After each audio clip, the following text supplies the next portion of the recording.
Welcome students. आज की class में हम बीएससी पार्ट फर्स्ट के पेपर मैकेनिक्स के यूनिट का अध्ययन कर रहे हैं। इस यूनिट में हम सर्वप्रथम सरल आवर्त गति के बारे में अध्ययन करेंगे। देखिए, आवर्ती गति क्या होती है? एक निश्चित समय अंतराल में दोहराई जाने वाली गति को हम आवर्त गति कहते हैं। पृथ्वी की अक्ष के परितः घूर्णन या पृथ्वी का सूर्य के चारों तरफ घूर्णन, इलेक्ट्रॉन का नाभिक के चारों तरफ घूर्णन, घड़ी के सुइयों की गति, सरल लोलक की गति, पिस्टन की गति आदि आवर्त गतियों के उदाहरण हैं। नेक्स्ट, दोलनी गति। दोलनी गति जो है वह एक निश्चित बिंदु के आगे या पीछे जो गति होती है या उसके आसपास इर्द गिर्द बैक एंड फोर्थ जो मोशन है वह दोलनी गति या काल्पनिक गति हम कहते हैं। साम्य स्थिति उस बिंदु जो निश्चित है या माध्य अवस्था है उसे हम साम्य स्थिति कहते हैं। दोलनी गति के उदाहरण हैं सरल लोलक की गति, पिस्टन की गति। ठोस जालक में अणुओं की जो गति है वह दोलनी गति के रूप में परिभाषित की जाती है। जैसे स्प्रिंग की जो गति है वह। यहाँ मुख्य बात यह है कि प्रत्येक दोलनी गति जो है वह आवर्त गति है, लेकिन सभी आवर्त गतियाँ दोलनी गति नहीं है। कैसे कि जो पृथ्वी का जो सूर्य के चारों तरफ जो घूर्णन है वह एक आवर्त गति है, लेकिन वह दोलनी गति नहीं है। जो वर्ताकार पथ में पृथ्वी की जो गति है वह एक दोलनी गति नहीं है, क्योंकि वो एक अवस्था के इर्द गिर्द गति नहीं है, एक ही पथ को बार बार दोहराया जाता है। इसके बाद में हम बात करते हैं सरल आवर्त गति की। सरल आवर्त गति जो है वह दो प्रकार की होती है, रेखीय गति और कोणीय सरल आवर्त गति। रेखीय सरल आवर्त गति में हम सामान्यतः देखिए एक स्प्रिंग का एग्जाम्पल ले सकते हैं। स्प्रिंग का बैक एंड फोर्थ जो मोशन है, मतलब उसका संप्रेषण और उसका जो विरलन है वह एक रेखीय सरल आवर्त गति के रूप में परिभाषित किया जाता है। कोणीय सरल आवर्त गति के रूप में हम पेंडुलम जो है सरल लोलक उसकी गति को हम कोणीय सरल आवर्त गति कहते हैं, क्योंकि वह अपनी एक अवस्था के आसपास कोणीय विस्थापित होता है। ठीक है, तो सरल आवर्त गतियों के दो प्रकार हैं, रेखीय और कोणीय सरल आवर्त गति। इसके पश्चात हम बात करते हैं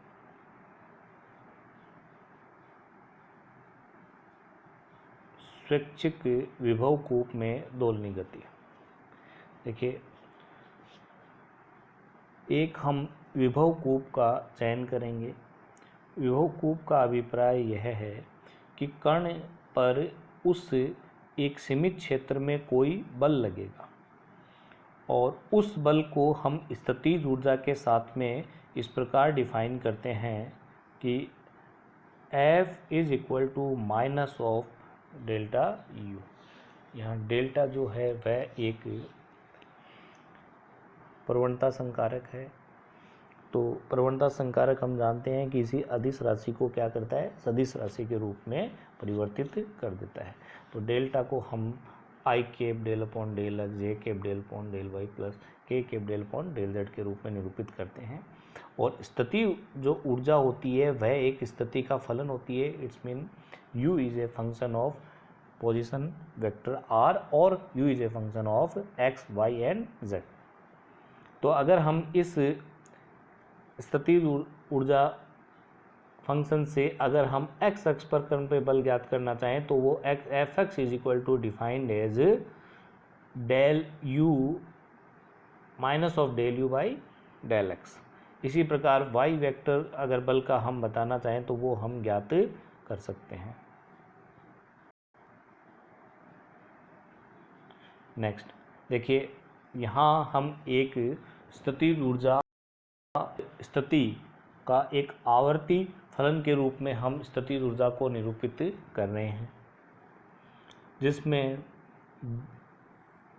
बिंदु B, C, D और जो E बिंदु हैं, इन बिंदुओं पर स्थितिज ऊर्जाओं के जो मान हैं वह क्रमशः न्यूनतम, उच्चतम, न्यूनतम और उच्चतम है।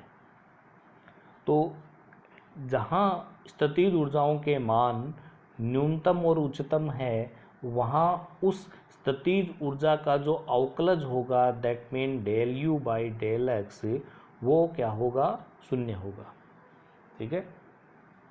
लेकिन उन बिंदुओं के आसपास के बिंदुओं पर स्थितिज ऊर्जा का जो अवकलन होगा वह स्थितिज ऊर्जा के न्यूनतम और अधिकतम मान पर निर्भर करेगा। जैसे कि सर्वप्रथम बिंदु C पर आप विचार कीजिए। बिंदु C पर स्थितिज ऊर्जा का जो मान है वह क्या है, अधिकतम है। और यहाँ पर अगर कण को हम C से थोड़ा सा बाएं या दाएं अगर हम विस्थापित कर दें तो क्या होगा, क्योंकि यहाँ पर स्थितिज ऊर्जा का मान अधिक है, इसलिए स्थितिज ऊर्जा में जो परिवर्तन है वह क्या होगा, ऋणात्मक होगा। तो कार्यकारी जो बल F है दैट इज वो है माइनस डेल यू, यानी बल जो है वो स्थितिज ऊर्जा में परिवर्तन के विपरीत लगेगा। तो यहाँ स्थितिज ऊर्जा में परिवर्तन ऋणात्मक है, इसलिए कार्यकारी जो बल हो गया दैट इज इक्वल टू क्या हो जाएगा, डेल यू नेगेटिव है तो माइनस ऑफ डेल यू क्या हो जाएगा, पॉजिटिव। इसलिए बल जो होगा वो किधर हो जाएगा, एक्स डायरेक्शन में लगेगा। इसका मतलब है अगर जिधर हमने उसको विस्थापित किया है उस तरफ बल लगेगा। तो अगर कण को हमने दाएं विस्थापित किया है तो कण पर बल दाएं लगेगा और कण क्या होगा, C से अवस्था D की ओर अग्रसर हो जाएगा। इसी प्रकार अगर कण को हमने C के बाएं विस्थापित किया है तो कण जो होगा वो C से B अवस्था की ओर अग्रसर हो जाएगा। इसका मतलब C जो अवस्था है उस अवस्था से अगर कण को थोड़ा सा भी विचलित कर दिया जाए तो कण C बिंदु पर पुनः नहीं लौट कर आएगा। तो अधिकतम स्थितिज ऊर्जा की जो अवस्था है U मैक्सिमम, वो अस्थायी संतुलन की अवस्था कहलाती है। ठीक है। तो इन अवस्थाओं से विचलित करने पर कण पुनः इन अवस्थाओं पर स्वतः नहीं आता, उस पर कार्यकारी बल है वह इन अवस्थाओं से उसको जिधर आपने विस्थापित किया है उस ओर एक बल उत्पन्न कर देगा जो उन्हें उस अवस्था से न्यूनतम स्थितिज ऊर्जा की अवस्था की ओर लाएगा।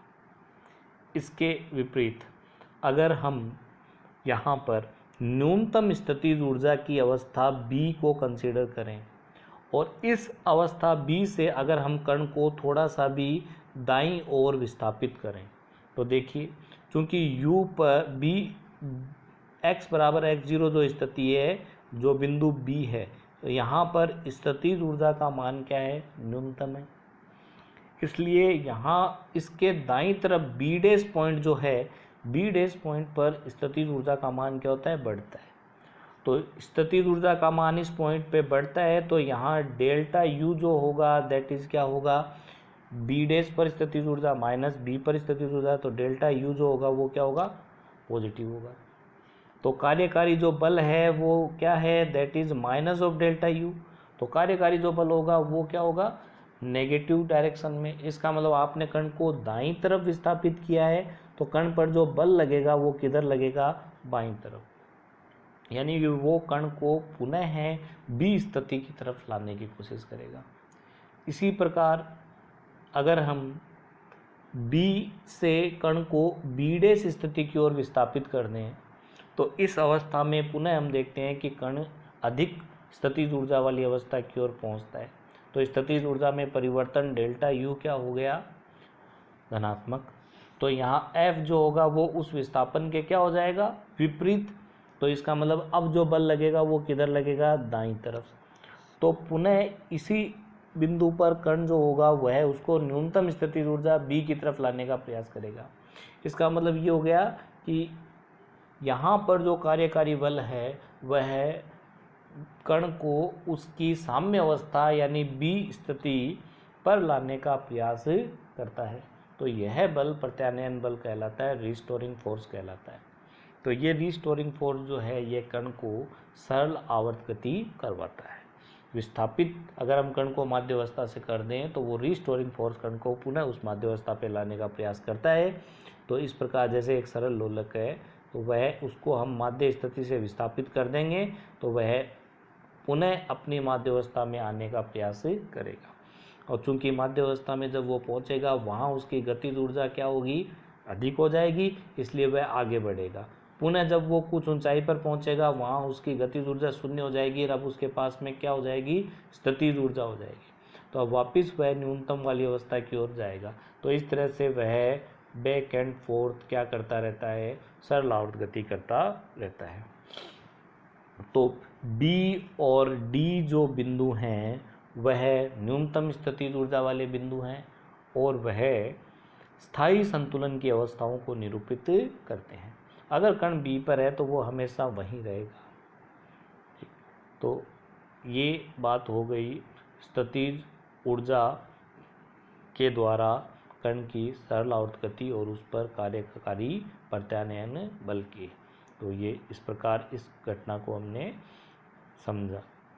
अब इसके बाद में सरल आवर्त गति जो है उसका हम गणितीय विश्लेषण करते हैं। हम वहाँ ज्ञात करते हैं कि उस स्थितिज ऊर्जा का गणितीय रूप क्या होगा और वहाँ पर कार्यकारी प्रत्यानयन बल जो है उसका मान क्या होगा।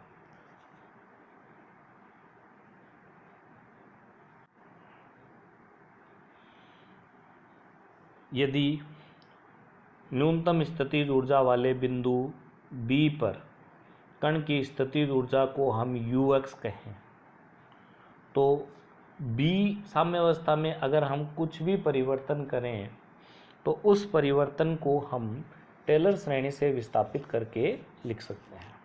ठीक है, बिंदु B पर कण की स्थितिज ऊर्जा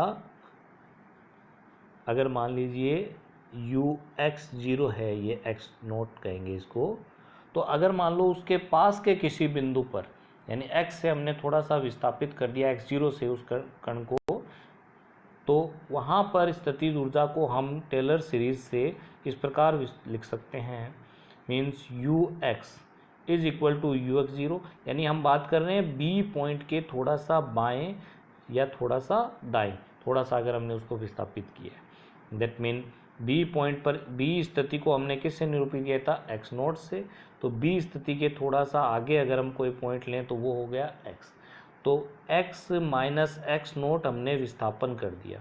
तो इस x माइनस एक्स नोट विस्थापन के लिए हम x बिंदु पर स्थितिज ऊर्जा को इस प्रकार निरूपित कर सकते हैं, that is ux is equal to ux naught और del u by del x कहाँ, x is equal to x naught और x minus x naught plus 1 upon factorial two u का second derivative del two u upon del x square, that is कहाँ, x is equal to x naught पर और x minus x. इसी प्रकार से Taylor series में हम कहें 1 upon √3 del cube u upon del X cube, यानी इसका थर्ड डेरिवेटिव u का x के रेस्पेक्ट में और कहाँ, x is equal to x naught पे और x माइनस एक्स नोट जो साम्यावस्था से जो विस्थापन है x माइनस उसका पावर 3 और इसी प्रकार अन्य उच्च घातों की पद लिखे जा सकते हैं।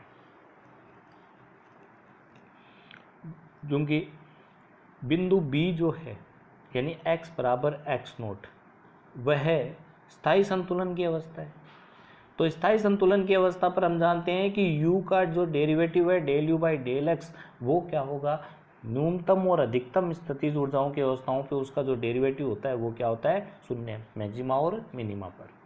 ठीक है, तो यहाँ इस जो टेलर सीरीज है इस टेलर सीरीज में जो del u by del X की टर्म है वो क्या हो जाएगी, शून्य हो जाएगी, ये एक टर्म घट गई। ठीक है, नेक्स्ट देखिए यहाँ ये जो टर्म है इसमें del two U by del x square x बराबर एक्स नोट पर, चूँकि हम जानते हैं कि x बराबर x0 न्यूनतम स्थितिज ऊर्जा की अवस्था है। तो इसके बाद में स्थितिज ऊर्जा के जो दूसरा जो डेरिवेटिव होगा वो क्या होगा, दैट विल बी पॉजिटिव, क्योंकि ये मिनिमा है तो मिनिमा पे जो सेकंड डेरिवेटिव होता है वो क्या होता है, पॉजिटिव होता है।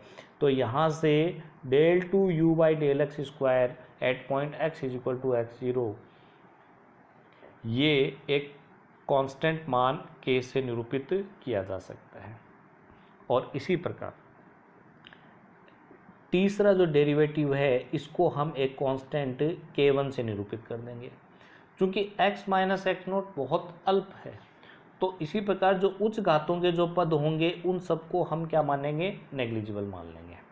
ठीक है, तो ओवरऑल हम इस टेलर सीरीज को इस प्रकार लिख सकते हैं, u x is equal to u x zero plus 1/फैक्टोरियल 2 मीन्स 1/2, और जो सेकेंड डेरिवेटिव था x is equal to x naught पर वो हो गया एक कांस्टेंट k, और यहाँ x माइनस एक्स नोट विस्थापन माध्यावस्था से।